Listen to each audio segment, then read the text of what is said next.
cobrou isso da nossa obediência. Vou pedir também para vocês abrirem em Deuteronômio 28:15. Eu falei que eu ia filmar, mas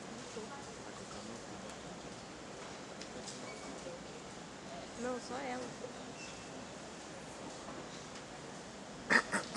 Entretanto, se vocês não obedecerem ao Senhor, o seu Deus, e não seguirem cuidadosamente todos os seus mandamentos e decretos que hoje lhes dou, todas essas maldições cairão sobre vocês e os atingirão.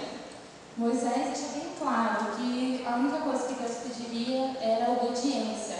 E hoje em dia, os mesmos princípios.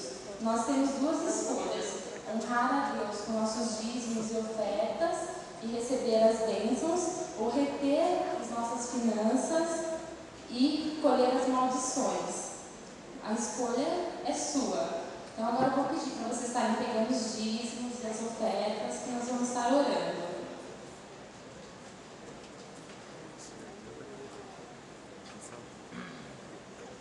Sim, Pai amado, Pai querido, quero te louvar, te honrar por esse dia.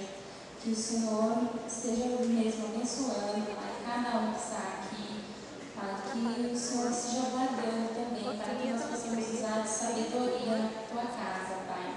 Eu te agradeço pelos dízimos, pelas ofertas que serão entregues aqui esta noite, Pai. E é no nome de Jesus que nós oramos. Amém.